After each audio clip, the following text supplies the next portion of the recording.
जय हिंद फ्रेंड्स। आज का वीडियो दशमलव का गुणा भाग पर आधारित है। यदि आप आज का यह वीडियो बिना स्किप किए पूरा देखेंगे तो आज के बाद दशमलव के गुणा भाग में आप कभी भी कंफ्यूज नहीं होंगे। तो आइए पहला सवाल देखते हैं। 5.6 गुणे 3, इसे एक पल के लिए आप मान लीजिए 56 गुणे 3। इस दशमलव को अभी भूल जाइए। आप सिंपली जैसे आप गुणा करते हैं उसी तरह गुणा कर लीजिए। 3 छक 18 को 8 हाथ में लगा, 1 का 3 पचे 15, 1 16। यहाँ दशमलव के बाद एक अंक है, तो मेरे भाई तुम गुणा में इस एक अंक के बाद दशमलव लगा है तो तुम भी दशमलव के बाद एक अंक, तो तुम भी दशमलव के बाद यहाँ दशमलव लगा लो और यहाँ एक अंक कर दो, आपका आंसर हो जाएगा। दूसरे वाले में देख लेते हैं। इसे भी आप 24 लिख करके 5 लिख दीजिए। एक पल के लिए दशमलव को भूल जाइए। अभी जब आप गुणा कर लेंगे तब तो आप दशमलव लगा लेना। 5 चौको 20 को 0 हाथ में लगा, 2 का 5 दूना के 10, 2 12। अब मेरे भाई दशमलव एक अंक पे लगा है, यानी दशमलव के बाद एक अंक है, तो दशमलव के बाद हमारा एक अंक होना चाहिए। इस साइड वाले में एक अंक जब है तो एक ही अंक होना चाहिए। अब भाई इस 12.0 को हम 12 भी तो लिख सकते हैं, यह भी तो हमारा आंसर है। तीसरे वाले में आ जाते हैं। तीसरे क्वेश्चन में 3.2 गुणे 2.8। सिंपली एक पल के लिए भूल जाते हैं भाई। 32 गुणे 28 गुणा कर लो। सिंपली जैसे गुणा करते हैं। 8 दूनी की 16, 16 को 6 हाथ में लगा, 1 का 8 तरीके 24, 1 25, नीचे क्रॉस का निशान, 2 दूना के 4, 2 3 6, यहाँ पर 6 उतर जाएगा, 5 4 9, 6 2 8। अब मेरे भाई यहाँ दशमलव काउंट कर लो। यहाँ दशमलव के बाद एक अंक, यहाँ दशमलव के बाद एक अंक, तो एक अंक और ये एक अंक दोनों मिल गए 2 अंक, यानी कि हमारा दशमलव के बाद 2 अंक होना चाहिए। तो हम यहाँ दशमलव लगा देंगे और ये हमारे 2 अंक 9 और 6 हो जाएंगे हमारा आंसर। भाई 2 अंक पर क्यों लगाया? क्योंकि यहाँ भी दशमलव एक अंक और यहाँ पर भी दशमलव एक अंक, तो एक अंक यह और एक अंक यह, ये दोनों मिलकर हो जाएंगे 2 अंक, तो दशमलव लगेगा 2 अंक के पहले, यानी दशमलव के बाद होने चाहिए हमारे 2 अंक। चौथा देख लेते हैं। 4.5 गुणे 1.5। सिंपली लिख लो यार। यहाँ तो मान लीजिए आप 32 में डायरेक्ट 28 का गुणा नहीं कर रहे थे, लेकिन आजकल भाई हर किसी को 20 तक पहाड़ा आता है। तुम 15 का गुणा जो है कि इस तरह से लिख करके 45 गुणे 15 समझ करके इसमें जो है कि आप गुणा कर लीजिए। तो 15 पचे 75 को 5 हाथ में लगा, 7 का 15 चौको 60, 7 67। दशमलव के बाद एक अंक, दशमलव के बाद एक अंक, तो एक अंक ई और एक अंक ई दोनों मिल जाएगा 2 अंक, यानी दशमलव के बाद 2 अंक होना चाहिए। तो यहाँ पर दशमलव लगाएंगे, दशमलव के बाद 2 अंक, हमारा ये आंसर हो जाएगा। 5वां क्वेश्चन ले लेते हैं। थोड़ा सा हेक्टिक सवाल। हेक्टिक क्या है यार, आसानी है। 5वां 243.5 गुणे 12.2 यहाँ पर लिख लेते हैं। सिंपली लिख लो यार। दशमलव को अभी भूल जाओ तुम लोग। लास्ट में जब तुम्हारा आंसर आ जाता है ना तब दशमलव लगाना। और यहाँ 2 गुणे 2 पच्चे 10 को 0 हाथ में लगा, 1 का 2 3 6, 1 7, 2 चौको 8, 2 दूनी के 4, हमारा कितना है 4000, इतना यहाँ क्रॉस निकाल लेंगे। अब फिर यही इन्हीं अंकों में फिर इस 2 से गुणा करना है, तो भाई फिर यही चीज़ें आएंगी, तो उतार लो इधर। 0 7 8 4 गुणे क्रॉस का निशान। अब भाई 1 का गुणा इतना में करना है, तो 1 भाई अपने आप में है तो बहुत कुछ, लेकिन 1 का जब भी आप इस सभी में गुणा करेंगे तो बस सिंपल सी चीज़ें आएंगी। 5 3 4 सब सब सिंपल उतर जाएगा, क्योंकि भाई तुम 1 का गुणा 1 में करो 1, 1 का गुणा 2 में करो 2, 1 का गुणा 3 में करो 3। तो मेरे भाई तुम 1 का गुणा अगर 24 गुणे 3 5 में करोगे ना, तब भी हमारा 24 गुणे नहीं यार, 24 35 में करोगे, यानी 2435 में करोगे, तब भी हमारा 2435 ही आएगा। इसीलिए हमने यहाँ पर डायरेक्ट लिख लिया। जोड़ देते हैं यहाँ पर 0 7 7 5 12, अब 12 8 20 हाथ में लगा, दुक्का 8 4 12 2 14 और 14 3 17 को 7 हाथ में लगा, 1 का 4 4 8 1 9, और यहाँ पर ये हो जाएगा 2 के लिए कुछ नहीं बचा, तो यहाँ 2 उतार लेंगे जोड़ने के लिए। अब देख लेते हैं 0.1 अंक 0.1 अंक, यानी दशमलव हमारा कितने अंक पर लगेगा, 2 अंक पर लगेगा। तो मेरे भाई 1 अंक 2 अंक, यानी हमारा दशमलव यहाँ पर लगेगा। अब हमारा यह भी आंसर हो गया। इसे इस रूप में भी लिख सकते हैं 7। दशमलव के बाद 0 की कोई वैल्यू नहीं रह जाती, समझ गए आप। चलिए 6वां क्वेश्चन,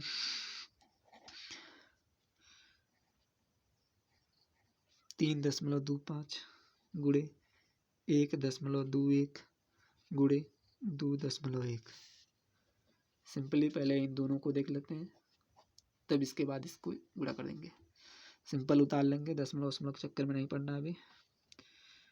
1 2 1, फिर वही बात, 1 का गुणा 325 में करेंगे 325 आएगा, 2 को गुणा इतना में करेंगे 2 5 10 हाथ में लगा, 1 का 2 दूनी 4 1 5 2 3 6, 1 का गुणा 325 में करेंगे वही 325 आएगा, 5 2 5 5 10 13 को 3 हाथ में लगा, 6 2 8 1 9, और यहाँ पर जाएगा 3। अब फिर भाई इन दोनों गुणा कर लिया, अभी भी दशमलव नत लगाना यार, अभी 21 बचा है, 21 का गुणा देख लेते हैं इसमें। तुम ये इधर साइड हो जाओ, 1 का गुणा इतने में करेंगे यार, उतार लो सिंपली, कुछ मतलब नहीं है। 1 का गुणा करेंगे कोई मतलब नहीं रहेगा, यहाँ पर क्रॉस कर लेंगे। 2 5 10 को 0 हाथ में लगा, 1 का 2 दूनी 4 1 5 2 3 6 2 9 18 वो 8 हाथ में लगा, 1 का 2 3 6 1 7 5 2 5 3 8 और 9 और 6 15 हाथ में लगा, 1 का 8 3 11 1 12 को 2 तो मतलब के साथ 1 8। अब देख लेते हैं दशमलव, यहाँ दशमलव के बाद 2 अंक, यहाँ दशमलव के बाद 2 अंक, दशमलव के बाद 1 अंक, तो 2 अंक यहाँ पर, 2 अंक यहाँ पर, 4 अंक, और 1 अंक यहाँ पर 5 अंक, यानी दशमलव के बाद 5 अंक होने चाहिए।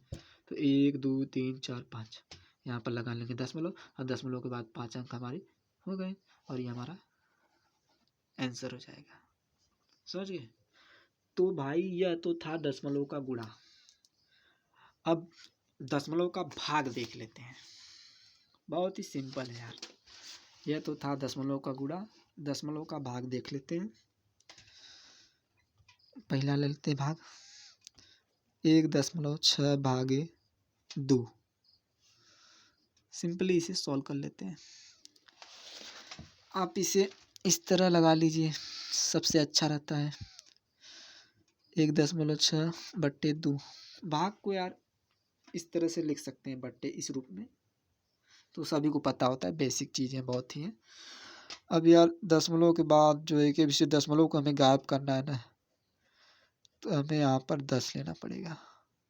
जब भी 10 क्या करेंगे, दशमलव को हमें इस साइड लाना है, जब इस साइड लाने के लिए हमें 10 से गुणा करना पड़ेगा। जब भी आप 10 से इसमें गुणा करेंगे तो भाई ये दशमलव इधर से इस साइड हो जाएगा, और ये हो जाएगा 16। जब यहाँ पर तुम ऊपर 10 से गुणा कर रहे हो, तो इस नीचे वाले अंक में भी 10 से गुणा होंगे, तो यह हो जाएगा कुछ इस रूप में, 16 बटा के 20, 10 में गुणा हो 20 हो जाएगा। अब इसे काट लीजिए, 2 1 कम 2 2 8 16। अब 8 में तो 10 से भाग जाएगी नहीं, तो भाई अब नहीं जाएगी, तो क्या करेंगे, इस तरह से देख लेते हैं, दशमलव लगाएंगे। और दशमलव जब भी आता है तो अपने साथ एक 0 अपने इस साइड जरूर लेकर आता है। भाई जब दशमलव लगाया तो यहाँ एक 0 बढ़ जाएगा, 10 बटे 80 हो जाएगा, कट्टम कुटाई खेल लीजिए। हमारा भागफल आ गया, और जिससे हमने भाग दिया था ये 2, अब इन दोनों को गुणा करके देख लीजिए। 2 गुणे 0.8, 8 दुना के 16, दशमलव के बाद 1 अंक, दशमलव के बाद 1 अंक, यानी हमारा 16 आ गया, यानी हमारी भाग सही है। तो हमारा आंसर क्या है? ये वाला। ये तो हमने चेकआउट किया बस। दूसरा देख लेते हैं उसी तरह। 2.7 भागे 3, तो हम यहाँ पर इसे लिख लेंगे 27/3 दशमलव। दशमलव को गायब करना है तो भाई यहाँ पर लिखेंगे इसे 10 गुणे 10। जब ऊपर 10 से गुणा कर रहे हो तो नीचे भी 10 से गुणा होंगे। क्यों किया हमने 10 से गुणा भाई? क्योंकि यहाँ हमें दशमलव को इस साइड लाना है। तो यहाँ आ जाएगा 27 और यहाँ आ जाएगा 30। दशमलव जब इस साइड आएगा तो इस साइड दशमलव आ जाएगा, तो इधर कुछ लिखने का मतलब नहीं है दशमलव का, क्योंकि 27 है ना यार। इसको तुम इस रूप में लिख रहे हो तब भी सही है, 27.0 लिखोगे तब भी सही है। दोनों सेम चीज़ है, कोई बहुत बड़ा सिंपल नहीं है। तो 3 कम 3 और 3 9 27। फिर आ गया 9 में 10 से भाग तो जाएगी ना भाई। तो यहाँ पर दशमलव, यहाँ पर आपने 0 दशमलव लिया था, तो यहाँ पर भी 0 दशमलव ले ले, और 0 दशमलव लेगा तो यहाँ पर एक 0 आ जाएगा, 90 हो जाएगा। तो 10 से भाग देंगे 90 में, तो 10 9 का 90 आ जाएगा, तो हमारा 9 आ जाएगा, आंसर हो जाएगा। चेकआउट करना है 0.9 गुणे 3 ले लो, 9 त्रिक 27 दशमलव, 9 त्रिक 27, यहाँ दशमलव के बाद 1 अंक, यहाँ दशमलव के बाद 1 अंक, 27 हमारा आ गया। चेकआउट क्लियर, लेकिन हमारा आंसर तो यह है भाग वाले में। तीसरा देख लेते हैं, भाग वाला ही क्वेश्चन है। 14.4 भागे 12, 14.4/12। दशमलव को इधर करना है हमें, क्योंकि हमें सिंपल वैल्यू में लाना है। तो 10 से ऊपर गुणा जब कर रहे हो तो 10 से नीचे भी गुणा होगा। जब ये गुणा हो जाएगा ना तो ये हो जाएगा 14/44 और ये हो जाएगा 120। 12 से काट लो इसे, 12 से काटोगे तो 12 कम 12, यह 0 हो जाएगा। 12 कम 12, यहाँ से 12 कम 12, 12 कम 12, 2 बचा 24, 12 को 24, यहाँ हो जाएगा 10। अब मेरे भाई 12/10 भाग दे देते हैं। भाग देंगे तो क्या हो जाएगा यहाँ पर 1.2। जब भाग देंगे, अगर भाग 10 से दे रहे हैं तो यह जो 0 है ना, दशमलव के बाद दशमलव यहाँ पर लग जाएगा इसके बीच में, यहाँ सॉरी, यहाँ नहीं, इसको वैसे समझो यार तुम लोग। पहले भाग को यहाँ देख लेते, 10 12, एक बार गए 10 से 2 बचा, 10 से तो भाग जाएगा नहीं, तो यहाँ दशमलव लगाएंगे 0 हो जाएगा, और यहाँ पर आ जाएगा 10 तरह के 20, कट गया। तो वही बात है भाई, जब 10 से भाग जाएगी तो हमारा 1 दशमलव इस तरह से लिखेंगे। यानी अगर इसी 12 में 100 से भाग जाती ना, तो यह दशमलव जो है, ये जो दशमलव है ना, ये दशमलव 1 के बाद आ जाता है, यहाँ पर इस तरह से हो जाता है 0.12, ये वाला हो जाता है अगर 100 से भाग देते तब। लेकिन यहाँ पर हमने 10 से भाग दिया है। दशमलव से जब भाग देते हैं तो दशमलव इस साइड भागता है 0 के आधार पर, यानी कितने 0 हैं उतना अंक यहाँ पर जो है कि भागना पड़ता है। लेकिन गुणा वाले केस में क्या होता है कि गुणा वाले केस में ये दशमलव जो है कि अगर 0 वाले अंक से गुणा करेंगे तो जितने 0 होते हैं उस हिसाब से जो है कि दशमलव इस साइड भागता है, इस साइड। चलिए अगला देख लेते हैं सवाल 5वां। 12.55, अरे 55 नहीं यार, 5 पढ़ेंगे हुए, 2.5, 1255 लिख लो, और 12.55, 2.5, दशमलव बाद 2 जीरो लगा ले भाई, 100, यहाँ दशमलव बाद 1, जब ऊपर डबल जीरो से लगाया 100 से गुणा किया तो नीचे भी 100 से गुणा करना पड़ेगा।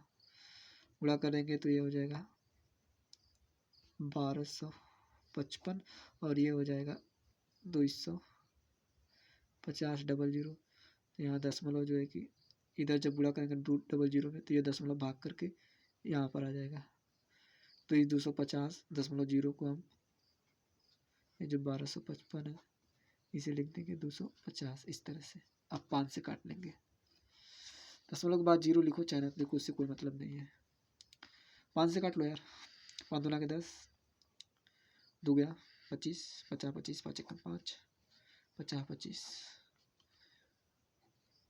251 में 50 से भाग देंगे तो 50 चौको 250 और 50 पच्चे 250, तो बचा कितना? एक में, यानी यहाँ पर देख लो इस तरह समझो तुम लोग, 251, 50 चौका 50 ले जाते हैं, 50 पच्चे 250, यहाँ एक आया, एक में 50 से भाग जाएगी नहीं, तो मेरे भाई यहाँ पर लगाना पड़ेगा मुझे क्या लगाना पड़ेगा? दशमलव लगाएंगे तो एक जीरो, केवल एक जीरो पड़ेगा।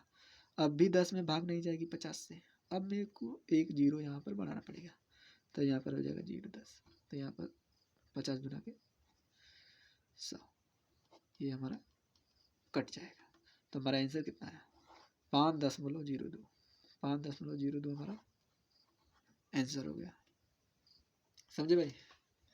तो कुछ इस तरह से था, बिल्कुल आसान है यार, दशमलव का गुणा भाग बहुत कठिन नहीं है, बिल्कुल आसान है। तो आज के लिए इतना ही, मिलते हैं अगले वीडियो में, तब तक के लिए धन्यवाद, जय हिंद, टेक केयर।